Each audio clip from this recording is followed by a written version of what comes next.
దుర్యోధనుడు, కర్ణుడు, వృషసేనుడు, మద్రరాజు అయిన శల్యుడు, అశ్వత్థామ, కృపుడు, సైంధవుడు మాత్రమే యుద్ధానికి సిద్ధపడ్డారు. అర్జునుడు అక్కడున్న సైంధవుడికి ఎదురుగా నిలబడ్డాడు. కోపంతో మండుతున్న కళ్ళతో కాల్చివేస్తున్నట్లుగా సైంధవుడిని చూశాడు.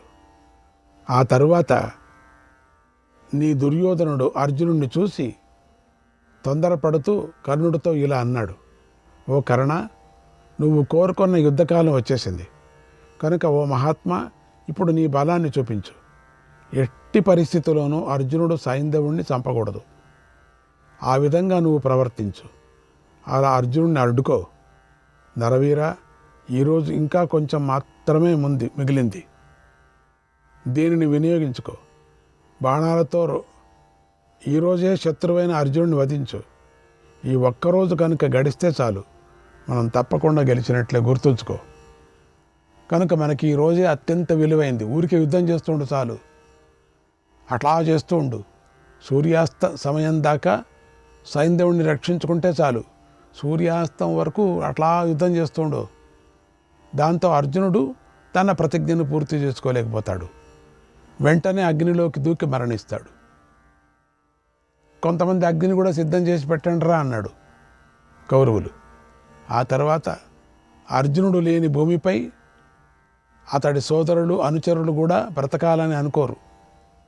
ముహూర్తకాలం కూడా భూమిపై ఉండలేరు. అర్జునుడు పోతేనే వాళ్ళు కూడా పోతారు. వెంటనే వాళ్ళు కూడా మరణిస్తారు. ఓ కర్ణ, ఇప్పుడు చూడు, పాండవులు నశించగానే పర్వతాలు, వనాలు, అడవులతో సహా ఉన్న ఈ భూమి అంతా మనదైపోతుంది. మనకి ఏ అడ్డు ఉండదు. ఏ చీకు చింత లేకుండా అఖండ సామ్రాజ్యాన్ని సుఖంగా పరిపాలిద్దాం. పీపాలు తాగుదాం. ఇప్పుడు అర్జునుడు సాధ్యం కాని ప్రతిజ్ఞ చేశాడు. ముందు వెనక చూసుకోకుండా ఏం చేయాలి, ఏం చేయకూడదు అనేది ఆలోచించకుండా సాధ్యం కాని ప్రతిజ్ఞను చేసేశాడు. ఓ కర్ణ, ఈ ప్రతిజ్ఞను అర్జునుడు తప్పకుండా ఆత్మ వినాశం కోసమే చేశాడు. సైంధవుణ్ణి చంపుతాను అని ఘోషించాడు. సైంధవుణ్ణి చంపడానికి అవుతుందా? వాడిని చూడటానికి కూడా కాదు. నువ్వు, అశ్వత్థామ మొదలైన వీరుడు బ్రతికుండగా అర్జునుడు సూర్యాస్తమయం లోపల సైంధవుణ్ణి ఎలా చంపగలడు? చంపలేడు. అసలు ఇవన్నీ అయ్యే పనులేనా? ఆలోచించు. కాలమే అర్జునుడిని రెచ్చగొడుతోంది. అర్జునుడు నాశనం చేస్తుంది. చాలామంది శూరులు యుద్ధం చేస్తున్నారు.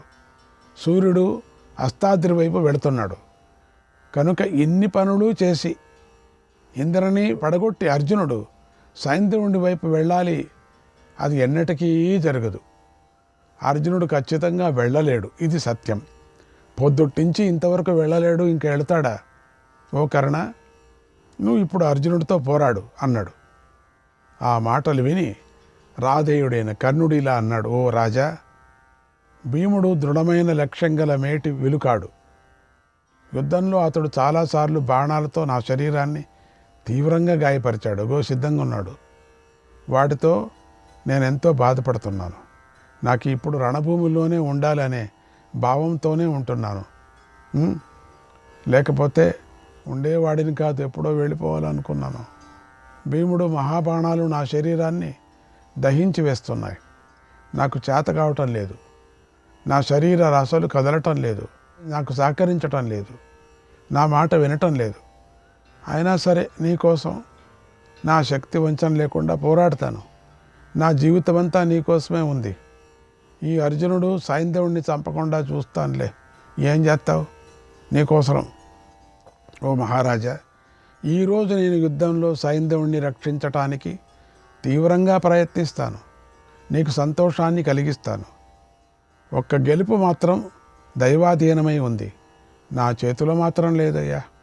కురుశ్రేష్ఠ, ఈరోజు నాకు అర్జునుడికి మధ్య జరిగే భీకరమైన యుద్ధాన్ని సకల సేనలు చూస్తాయి అన్నాడు. ఇలా కర్ణ, దుర్యోధనులు మాట్లాడుకుంటూ ఉండగానే అర్జునుడు నీ సేనపై పదునైన బాణాలను ప్రయోగించేశాడు. అర్జునుడు బలవంతుడు, సత్య విక్రముడు. అతడు నీ సేనలోని సైనికులను దాదాపు అందరినీ చంపేసి సైంధవుణ్ణి సమీపిస్తున్నాడు. నీ వారందరూ కేవలం ఒక్క సూర్యాస్తమయం కోసమే ఎదురు చూస్తున్నారు. కొంతమంది యుద్ధమే చేయటంలా, సూర్యుడితోటి చూస్తున్నారు. అస్తమించని అస్తమించని అస్తమించని అస్తమించని. ఎంత తొందరగా అస్తమించాడా? సూర్యుడు కనుక అస్తమిస్తే అర్జునుడి పని అయిపోయింది అనుకుంటున్నా. పాండవుల పని అయిపోతుంది, యుద్ధం పూర్తి అయిపోతుంది, జయం లభిస్తుంది. ఇదంతా జరగటానికి ఇంకా కొంత సమయమే ఉంది. అంతలో సూర్యుడు ఎర్రబడ్డాడు. సమాధానమైంది అందరికీ. అబ్బా, ఎర్రబడ్డాడు. అందుచేత కౌరవులందరూ తెగించి యుద్ధం చేస్తున్నారు. ఇప్పుడు చేయకపోతే ఎట్లా యుద్ధం? అందుచేత కౌరవులందరూ తెగించి యుద్ధం చేస్తున్నారు. ఏమవుతుందో చూస్తాం. శ్రీకృష్ణాయ పరమాత్మనే నమః. 146వ అధ్యాయం. సంజయుడు ధృతరాష్ట్రకి ఇలా చెప్పాడు: ఓ మహారాజా, అర్జునుడి గాంధీవ ధనస్సు యొక్క ఠాంకారం యముడి గర్జనలాగా ఉంది. ఇంద్రుడి వజ్రాయుధ ధ్వనిలాగా భయంకరంగా ఉంది. ఆ శబ్దాన్ని విని నీ సేన భయంతో వణికిపోయింది.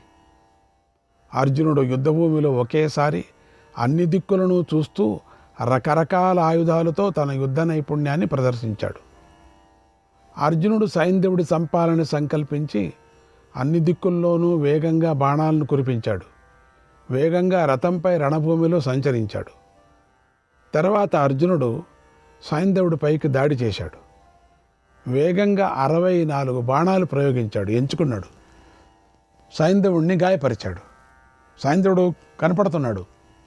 సరిగ్గా ఆ సమయంలో సూర్యుడు అస్తమించే సమయం చాలా దగ్గర పడసాగింది. అది శ్రీకృష్ణుడు గమనించాడు. అయిపోతుంది తొందరగా అర్జునుడితో ఇలా అన్నాడు: ఓ మహాబాబు అర్జున, ఈ సింధు రాజు ప్రాణాలు రక్షించుకోవాలని ఈ 6 మహారథుల మధ్యలో నిలబడి ఉన్నాడు చూడు. మనకు కనపడటం లేదు, సరిగా భయపడుతున్నాడు. ఓ అర్జున, ఈ మహారథులు 6 ఓడించు. వీరిని ఓడించకుండా ఏ మాయ చేసినా ఈ సైంధవుడిని చంపలేం మనం. అది కుదరనే కుదరదు.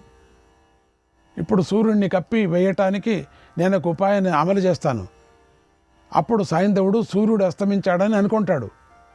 సూర్యుడిని చూస్తూ ఈ దురాచారుడు ఆనందిస్తాడు. అతడు తన జీవితాన్ని నీ వినాశనాన్ని కోరుకుంటూ బయటకు వస్తాడు. సూర్యుడిని చూస్తాడు. ఆ అవకాశాన్ని నువ్వు వినియోగించుకో. సైంధవుడిని వధించు. సూర్యుడు అస్తమించాడనే ఆలోచన కూడా చెయ్యకు అన్నాడు. నువ్వు సూర్యుడి తట్టు చూడొద్దు, నేను చూసుకుంటా సూర్యుడిని. ఆ మాటలు విని అర్జునుడు అలాగే అని కృష్ణుడితో అన్నాడు. తతో సృజత్ తమః కృష్ణః సూర్యస్యావరణం ప్రతి యోగీ యోగేన సంయుక్తః యోగినామీశ్వరో హరిః.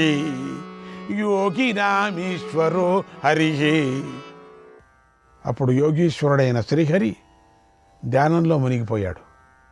సూర్యుడి చుట్టూ చీకటిని సృష్టించాడు. పరమాత్ముడు కదా. అలా కృష్ణుడు చీకటిని సృష్టించగానే నీ యోధులందరూ సూర్యుడు అస్తమించాడని అనుకున్నారు. ఇక అర్జునుడు నశిస్తాడని ఎంతో ఆనందించారు. ఎవరు ఇంక యుద్ధం చేయలే, ఎందుకంటే సూర్యుడిని అస్తమించాడు కదా. ఇంక యుద్ధం చేయాల్సి అందరు కింద వేసేశారు బాణాలంతా. అప్పుడు నీ సైనికులు సూర్యుడి వైపే చూడలేదు, ఆనందిస్తూనే ఉన్నారు. ఎందుకంటే అస్తమించాడు సూర్యుడు. సింధురాజు మాత్రమే ముఖం పైకెత్తి పదే సూర్యుడిని చూశాడు.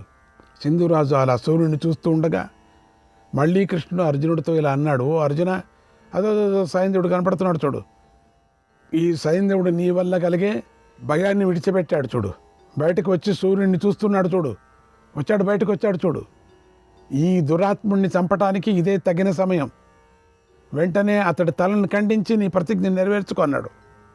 అర్జునుడు కృష్ణుని మాటలు విని వేగంగా అగ్నితోనూ సూర్యుడితోనూ సమానంగా ఉన్నటువంటి తన బాణాలను ప్రయోగించి నీ సేనను త్వరగా వధించాడు.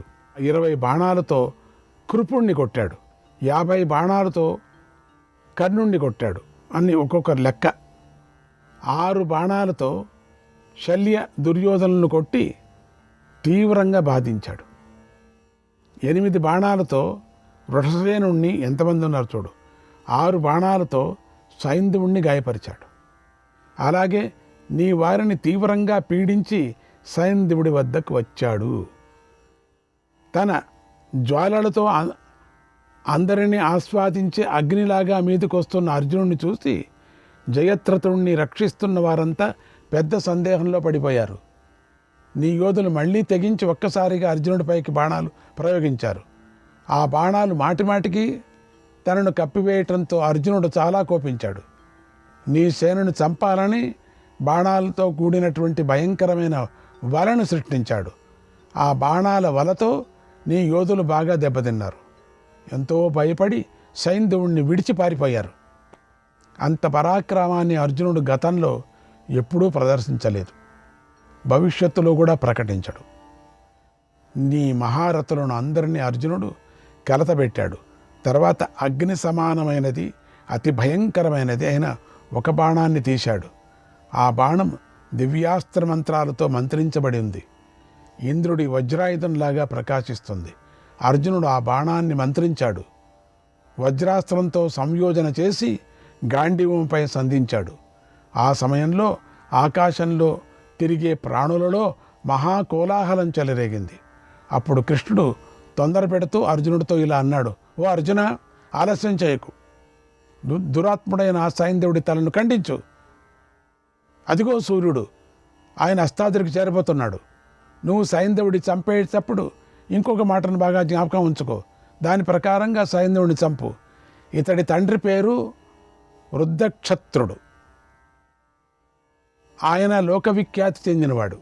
చాలా కాలం తర్వాత ఈ సైంధవుణ్ణి ఆయన పుత్రుణ్ణిగా పొందాడు. ఇతడు పుట్టిన సమయంలో అశరీరవాణి ఆ రాజుతో ఇలా అంది, ఓ మహారాజా, నీ కొడుకు కుల, శీల, దమాది గుణాలతో మీ 2 వంశాలకు మంచి పేరును తీసుకొని వస్తాడు. నిత్యము శూరులు సత్కారాలను అందుకుంటూ ఉంటాడు. లోకంలోని క్షత్రియుల్లో శ్రేష్ఠుడవుతాడు. అయితే రణభూమిలో యుద్ధం చేస్తున్న సమయంలో ఒక శ్రేష్ఠుడైన వీరుడు ఇతడి తలను ఖండిస్తాడు అంది. ఆ మాట విని వృద్ధక్షత్రుడు చాలాసేపు ఆలోచించాడు, బాధపడ్డాడు. తర్వాత పుత్రప్రేమ కారణంగా జ్ఞాతులందరితో ఇలా అన్నాడు, సంగ్రామే యుధ్యమానస్య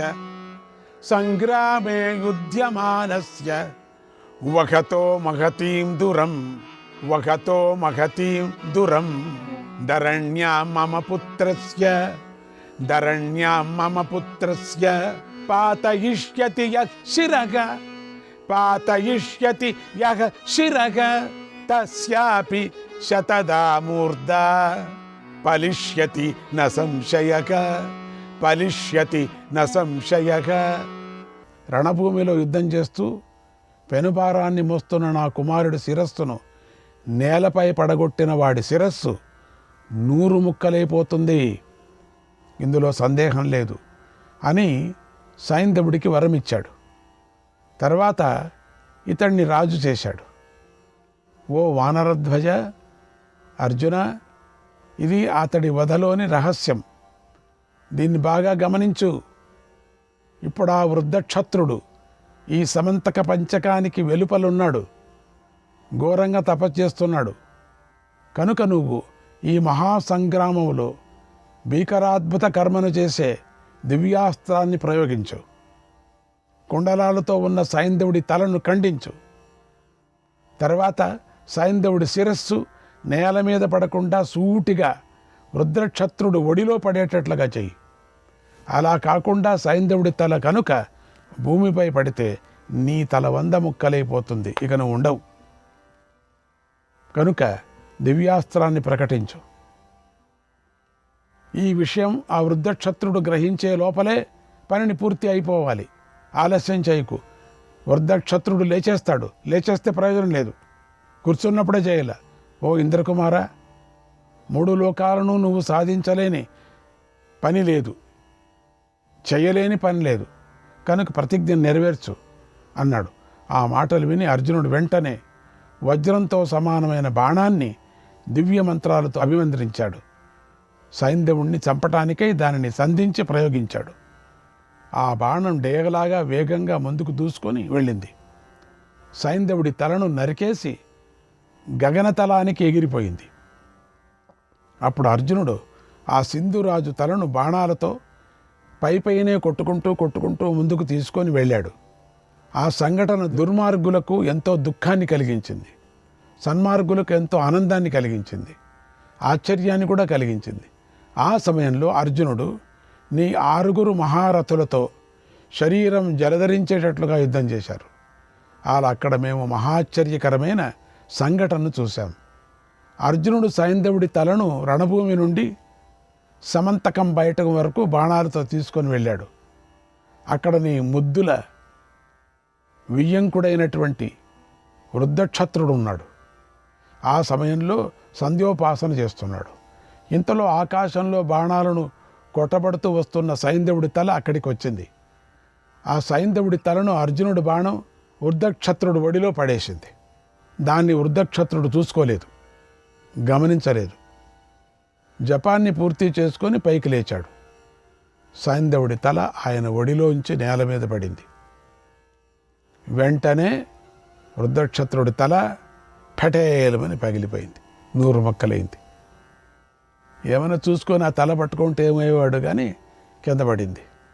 ఈ అద్భుతమైన ఘటన చూసి సకల సేనలు ఎంతో ఆశ్చర్యం పొందాయి. అందరూ శ్రీకృష్ణుని అర్జునుడిని మెచ్చుకున్నారు. ఓ మహారాజా, అలా అర్జునుడు సైంధవుణ్ణి చంపి తన ప్రతిజ్ఞను పూర్తి చేసుకోగానే కృష్ణుడు చీకటిని తొలగించాడు. ఆ తర్వాత నీ కుమారుడు, అతడి అనుచరులు అందరూ కూడా వాసుదేవ ప్రయుక్తేయం మాయేతి నృపసత్తమా మాయేతి నృపసత్తమా, ఇదంతా కృష్ణుడి ప్రయోగించిన మాయ అని ప్రగ్రహించారు. ఇలా అర్జునుడు 8 అక్షోహిణుల సేనలను, నీ అల్లుడైన సైంధవుణ్ణి కూడా చంపేశాడు. నీ కుమారులు జయత్రథుడు మరణించటాన్ని చూసి ఎంతో దుఃఖించారు. ఇక విజయం దక్కదని ఎంతో నిరాశపడ్డారు. తర్వాత కృష్ణార్జునులు తమ శంఖాలను పూరించారు. భీముడు, యుధామన్యుడు, ఉత్తమౌజుడు విడివిడిగా తమ శంఖాలను పూరించారు. ఆ మహానాదాన్ని విని ధర్మరాజు అర్జునుడు చేతిలో సైంధవుడు మరణించాడని తెలుసుకున్నాడు. వెంటనే వాద్యాలను మ్రోగింపజేసి తన యోధులకు ఎంతో ఆనందాన్ని కలిగించాడు. ఇంతలో సూర్యుడు అస్తమిస్తున్నాడు. సైంధవుడి మరణంతో పాండవ పక్షం వారు జయించారు. అర్జునుడు తన మొదటి ప్రతిజ్ఞను పూర్తి చేసుకున్నాడు. విజృంభించి అన్ని వైపుల నుండి నీ సేనను వధిస్తున్నాడు అన్నాడు సంజయుడు. శ్రీకృష్ణాయ పరమాత్మనే నమః.